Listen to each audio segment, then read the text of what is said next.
Your Creative Push, episode 110. Art is all about self-knowledge. You have to chase after your own source of inspiration. Don't wait for some magic source of inspiration to come.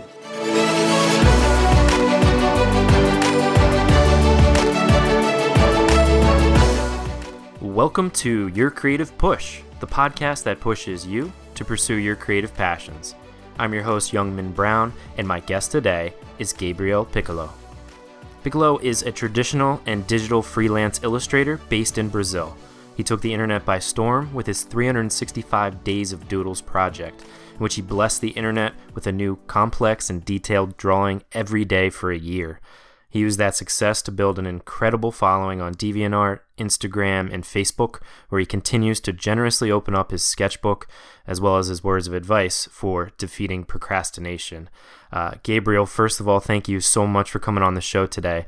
And I was wondering if, before we got into the 365-day project, if you could fill us in a little bit about your artistic history. When did you start drawing, and how did you get to that point where you started that 365-day project? Firstly, thank you for having me. It was of course. A pleasure to be here. It all began with I always drew since I was a kid. I think my first artistic boom was in high school when I came into contact with comics and manga and anime. I wanted to create stories just like the ones I was consuming. I wanted to create cool characters and cool stories, just like that. It wasn't even a hobby by the time because I didn't put much effort or time into it. That is my background as an artist. It doesn't sound much, right? Sure. So you are self-taught? Yeah. I've been always self-taught. That's great. And so then what inspired you to start that 365-day project? By the time it was 2013 was a pretty low year for me. I used to draw one drawing every month or so, or even 2 months. So when the year ended, I didn't like the amount of work I did on that year. I was nearly stopping to draw. Mm-hmm. And then I decided that on the next year, on 2014, one of my New Year's resolutions was going to be draw all the days of the year, year-long project. So you just weren't happy with your output and you decided to just go full force into it? Yeah, exactly. Like a self-imposed project to start creating again. Yeah, I can definitely relate. It's with my different projects that I've done, it's taken me, back in the day, it took me forever to just, sit down and do it. Do you think that you weren't doing it out? What was the reason that you weren't creating that much output? Because obviously, you did it every day for a year and you continue to put out a lot of work now. What's the thing? Is it simply saying, okay, I'm going to do this every day? Is it that easy? I think it's about the mindset. I was on 2014, I was always waiting for some sort of inspiration to come. For me, it was okay to draw only when I felt inspired. And that's not okay. You can wait for a month to get inspiration, So you have to make it a part of your life. That's why I started drawing every day. I think that was the main purpose of the project. Yeah, I can completely relate. I think that that's why 365-day projects are really cool, because I think that when you have other things going on in your life, and like you said, the inspiration isn't coming every day, it's the habit of doing it every day. And once you can do that for a few days in a row, maybe 20 or 30, it becomes almost natural, and the ideas they start coming much more naturally. Yeah. The first month is the toughest, I think, because you are developing this habit. You have to make a big commitment on this first month, and then it just feels natural to you. It used to be, I felt strange if I didn't draw anything on a day. It felt like it was a lost day in the week. Absolutely, yeah. It's almost a need. It's almost like food after a little while when you keep feeding yourself like that. The other cool thing is that when you can kind of sit down and as you're saying, the inspiration wasn't coming. just by sitting down and starting to draw, that's how the inspiration starts coming. And a lot of times, the inspiration won't come till like halfway through a project, at least for me. Do you find that way whenever you start drawing something, it goes in a different direction sometimes? No, for me, like, I'm pretty good with starting stuff, with creating concepts and stories and scenarios in my head. The problem for me is actually putting them on paper. Like, this first step is the hardest part for me. Once I take this first step, I think the rest comes down smoothly. Yeah, it's just about sitting down and starting to draw then. Yeah, starting, like, breaking the ice, breaking these first steps, the hardest part. Now you call your drawings doodles, which I think is hilarious because I think they're anything but, like, anyone can see how complex they are and how detailed they are. Some of them are incredibly complex. So I just have to ask, why do you call them doodles? They started like doodles. The first ones were actually doodles. Like, I used to spend 1 hour or 2 maximum on them. And then it became more and more complex as the year went by. By August, I was taking like 7 hours to develop a concept of a drawing of the next doodle. So I didn't want to change the name because that was the name of the project, but it was clearly not a doodle anymore. I do think it's a cool name for it, though, because for somebody who hasn't started and hasn't put in all that time and, isn't making things that are as complex, the word doodle is pretty nice because it's not as big of a task, Yeah, and it's good because I didn't have to, for example, if the Days Doodle was simple, it was okay because the idea was to create doodles, not full illustrations. Mm-hmm. Sometimes I had the time to create full illustrations, so I did that, but it wasn't every day. So I think, like you said, it was a cool word to use, Yeah, absolutely. It takes the pressure off a bit. It takes the pressure off. It's not 365 days of epic projects. It's just 365 days of doing it. Yeah, I didn't felt like creating a big illustration every day, so that wasn't a problem. Absolutely. Now, I know you're a big proponent of beating procrastination, and that's something that you give a lot of advice on how to do that. What would you say are some of your best words of advice for people who struggle with procrastination? What really helped me was committing to a long-term project. It doesn't have to be a year-long project. I think that's a crazy amount of work to do. It can be like a month or a month project. It's totally fine. Another thing that helped me was carrying a sketchbook with me. If you're an illustrator or if you're a writer, I think it's a nice advice because you have ideas all through the day, so you need to write them down if they happen to come to you, So carrying a sketchbook was really nice because if I had any concept, like I used to sketch something real quick, or if I had an idea of what to draw, I just wrote it down on my sketchbook and then I could draw it later on when I got home. So carrying a sketchbook was really important, and writing down ideas, because even if they sound silly or if you don't want to work with them at the time, save them for later and create like a stock of ideas, Most of my ideas, they don't exactly make sense the moment I have them. I write them down, and then later on they make perfect sense. I don't know if if it works like this for everyone, but it sure does for me. Absolutely, because I think ideas come kind of like dreams. They don't necessarily make sense, but exactly. And you might not get the whole big picture of what it is that you want to do. I think that goes for everything, whether it's somebody writing a song, somebody writing a story, or drawing a picture. Sometimes it's just a silly concept, and I just write it down and leave it there for a month or two, and then it comes back like a big masterpiece. It's awesome. Yeah. My best works come like this. Yeah, it's really cool too whenever that does happen, because you will write something down. As you said, it's a good practice to have a sketchbook or to have a notepad, because it's like it's like an appendage almost, and whenever you're carrying it around, your mind knows that you have it, and it's almost looking for ideas, and because it knows that whenever you get them, you can put them right down. And I think it's really important to do that. But then it's really cool whenever you get an idea like this, like weird small idea, you write it down, and then 2 months later you look back and you're like, oh, that makes a lot of sense with this other like it combines with this other idea that I've thought of, and there, boom, you have your whole project right in front of you. Yeah, exactly. That's really cool. Can you talk a little bit about what it's like to gain a following? Because you have gained quite a following. I think from just your daily practice of doing the 365-day project, but then you continue to do projects after that.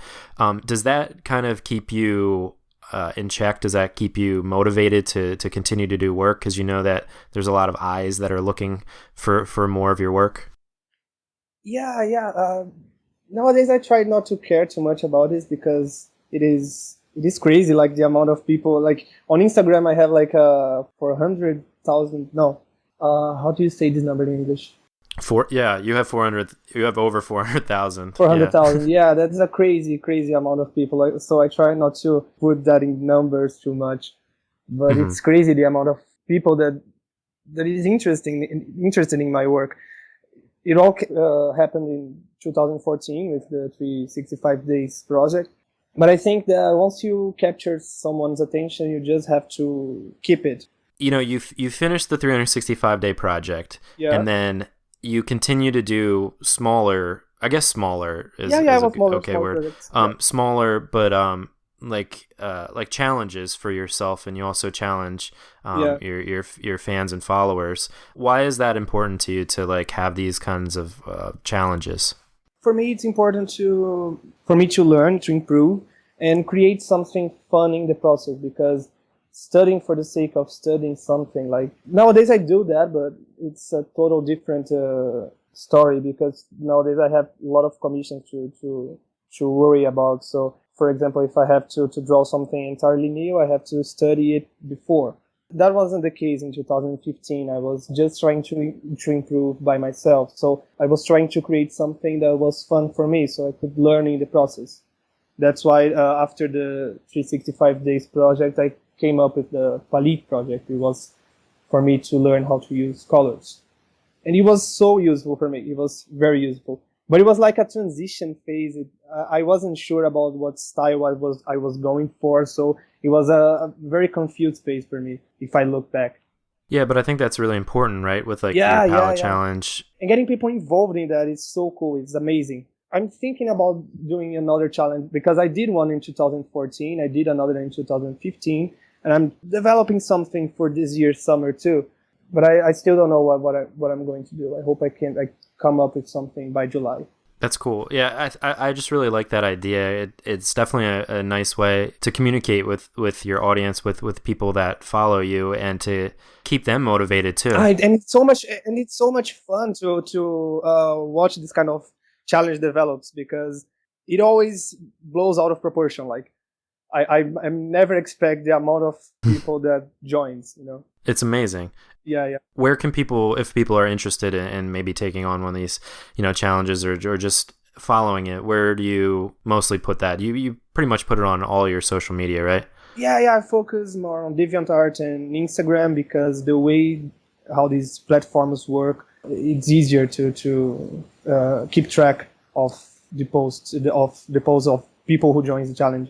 Like on Facebook, it's not very cool to do that. I never tried on Tumblr. Maybe this year I will try that on Tumblr too. Gotcha. Yeah, Facebook's a little difficult for everything these days. I don't even know if the guys will see the post, like will see the announcement of the challenge. So it's really hard to make your post appear on other people's timelines. Yeah, it's very strange how they have their formulas for whatever they do. I can't figure it out. It's the biggest social media. Like, there's not much to do about it. Yeah. Oh, well. Before it used to be procrastination. Would you say that you've kind of defeated procrastination now? Yeah, pretty much.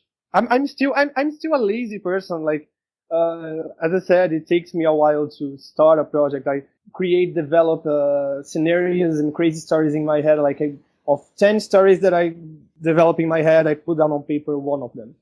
So I still have to work on this. but procrastination is definitely not a problem anymore. So now it's just like a overabundance of ideas and trying to just figure out which one to use. Yeah. Nowadays it's all a matter of time. Like I don't have the time to work on all the projects I would like to. Going along with that, how do you balance your time? How, like, with now that you have, commissioned work and stuff like that, how do you kind of balance that tightrope of, doing stuff that you love for yourself and also doing stuff for commission work? I try to tackle the most challenging stuff, the most boring stuff first when I am at the peak of my energy, and then I move to stuff that I like to do, that I naturally love to do. So it's easier that way. It's pretty simple, but it's really effective. Yeah, it's tough to do that sometimes though too, especially when you have like you're just dying to do one of your ideas. But it's good. It's great advice because then it's like it's almost like you get to reward yourself. But even though you're still doing work, you get to reward yourself with like the treat of doing whatever you want. Yeah, you can even do that if you're listening to this and you're an illustrator. You can do that with illustrations. Like I don't like to draw backgrounds, so I start with backgrounds and then I move until I reach the character or the animal or the stuff that I actually like to draw. So that way I can put the best of me on the parts that I usually don't like to draw. Perfect. It's pretty effective. Yeah, it makes perfect sense. It's a tough thing to do, I'm sure, in practice. Yeah. Like we were talking about with the 365-day challenge, it's just like once you get used to that, it just becomes second nature. Yeah, exactly. Do you have a favorite drawing that you did in general and then for the 365-day project? Two of them are my top favorites. There is one, it's called What I Think, What I Say. It's not very complex. It's a girl, like, she has a lot of troubled thoughts on her left side, and then on the right side of the illustration there's like she's saying just an okay with a balloon saying okay. Like I really like this drawing because it's kind of a trend in my drawings right now, like to put something relatable into an illustration. I love to do that nowadays, so it started there, I think. And then there is another doodle that is like the first concept of Icarus and the sun. It's a couple that I draw a lot nowadays, and the idea came out from that doodle. So it's really cool to look back and look how it was different. Right, to see how it evolved. How it evolved. Yeah, well, I love what you do with that, like the what I think, what I say, and like the the thinking, overthinking. Yeah. That's something that rings true to me. So putting that into paper, into a drawing, and then seeing that it resonates with other people as well, it's fantastic. Does that sometimes feel more fulfilling when you're able to say, art is one of those things where it's like open to interpretation. You have the reason that you drew it, and then people have, what they take from it. But with those, like specifically, especially when you use words, like in those kind of almost comic strip type drawings where it's just like a very kind of almost clear message.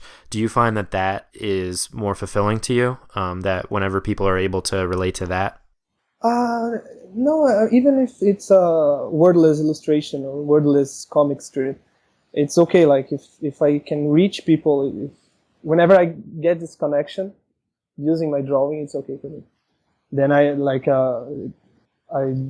just won the day doing that. You said you just won the day doing that? Yeah, it's a Brazilian Portuguese expression. I don't know if that exists in English. Sorry. I love it. I think because I think that's what people, that's a great approach to just life, is just taking it one day at a time and just trying to win the day, to not let the day pass you by. I love it. I'm going to say that from now on. Does that expression exist in English? I'm not sure. Oh, I haven't heard it, but I am going to, promote it. I'm going to say it every day, maybe. Okay. No, because it's really important, because it goes back to the 365-day project. It's taking it one day at a time and just making it a daily practice. So if you're able to spend even a little bit of time doing your art, if you have something else going on in your life, if you have job, kids, if you're able to just take out a little chunk of time and devote it to yourself, to putting yourself out there with whatever your creative passion is, I think that you won the day. You were able to do it. It doesn't have to take long. It doesn't have to be complicated. You just have to draw something, to create something, and that's fine. Absolutely. I love it. Before we let you go, I was wondering, do you have like a either a greatest inspiration, or do you have a favorite book or a YouTube clip or a song or anything else that you draw inspiration from, and that maybe we could too? I was trying to point out some artists that I take inspiration from, but nowadays there are a lot of them. Like I don't pick one particular artist and like I want to be exactly like this guy. Like I pick something particular about each artist's style, and then I try to absorb that into my own. So I'm just started to read the Discworld series again. And then I remembered why it is my favorite book series ever. I totally recommend it. It's from Terry Pratchett. It's very inventive, very creative, and very funny as well. Regarding inspiration or creativity, I really recommend Neil Gaiman's speech on YouTube. I love that speech. It's a graduation speech of his. It's pretty famous. It always hits the spot for me. Yeah, that's a good one. I've seen that as well. Yeah, it's fantastic. Very inspirational. Yeah. Yeah, and it's not too long either, so if you're ever in a rut, just put that on. Yeah. Amanda Palmer also has a good speech, graduation speech too. I totally recommend it. Amanda Palmer? Amanda Palmer, yeah. She's related to Neil Gaiman somehow. I don't remember. I have a friend who's really a fan of her. She's a musician. Oh, very cool. But I don't know much about her. I just know this speech of hers. It's totally amazing. Okay, cool. We'll have them both linked up then at the show notes page at yourcreativepush.com/Picolo. Picolo, it is time for the final push. And this is where I ask you to reach through the microphone and grab the shoulder of one of the listeners that you've already really inspired today. Somebody who's thinking, maybe I could do a 365-day challenge, or maybe I could do a 30-day challenge, or even a 10-day challenge, or maybe I just need to get back to work today. And just give them your best words of advice and push them into pursuing their creative passions. My best advice is don't wait for some magic source of inspiration to come. It may happen, it may not happen. You can't rely on that. That's exactly how I used to approach my creativity. I used to wait for this inspiration. You have to chase after your own source of inspiration. Art is all about self-knowledge. So it's your job to find what inspires you, what triggers your own creativity. I think that's my best advice. Absolutely. It's perfect advice. And yeah, you have to find what really drives you, and sometimes you have to sit down and drive yourself as well. Yeah. Picolo, thank you so much, man, for coming on the show today and for giving us that push. No problem. And you can find Picolo by simply searching for Gabriel Picolo. That's Picolo on basically any search engine or any social media platform, and he will pop right up. And we'll also have all the links we mentioned today, as well as all the ways that you can find Picolo at yourcreativepush.com/Picolo. Thanks again, man. No problem. Thank you. My man, Picolo. Guys, it is so important. Don't wait for that magic inspiration to come, because it probably will not. It's up to you to go and chase your own source of inspiration, like he said. And once you can tackle that and figure out what it is that's driving you and pushing you to be a creative person in the first place, once you can grasp that, it's a fun journey from that point on. And it will take you in many different ways. It's not a linear path for sure. But once you can start to grab onto that and figure that out, that's where it gets super easy to win the day, as Picolo was saying, because all you have to do is grab onto that thing every day and let it take you somewhere else, as opposed to thinking about where you're not going every day. So that's the best advice that I took from this episode, and I feel fortunate for connecting with Picolo to help to figure that out, to try to win every single day. I love that thought. To not go through the mundane motions of your job and your responsibilities. Just take 10 minutes every day. If you're listening to this podcast, you've already taken 25 or so. So just take 10 more, get to your creative passion, and win the day today, one day at a time. Thank you so much for listening and subscribing. Hey, if you aren't subscribed yet, it's super easy to do, and I realize that I haven't been doing a good job as a podcaster to explain exactly how to subscribe. I've been hearing that some of you just go to the site every day, which is great. Head to yourcreativepush.com. The newest episode will be up there as it goes live. But there's something to be said about having it in your phone, waiting for you on your commute to work. If you wake up early as you're going and getting your art done, your creative passion done. So if you have an Apple device, head to yourcreativepush.com/iTunes. That's the easiest way to do it there. And if you have an Android device or you just like to use a different podcast player, just search in Google Play Store or wherever it is that you find apps and find a podcast player that works for you. I use Pocket Casts. I love it. That's what I use to listen to the podcasts that I listen to, like Radio Lab and the Joe Rogan Experience, Entrepreneur on Fire, Beautiful Dust Specks, of course. But it's really nice for it to be there, downloaded, waiting for you whenever you need it. And if you need any help, head to yourcreativepush.com/subscribe, and I will put up some instructions on how to do it if you need a little bit of help. Or if you're still having trouble, just email me, youngman@yourcreativepush.com. I will be stoked just to hear from you, and I would love to help you figure it out. But that is all I've got for you today. Hopefully you're inspired to go and get your work done. So go and get it done. Go win the day, and win the day again tomorrow, and then win the day again the day after that. And we will be here for you on Wednesday if you need the push again. Thanks again. I love you all. Go and get your work done, and we will see you later. Bye.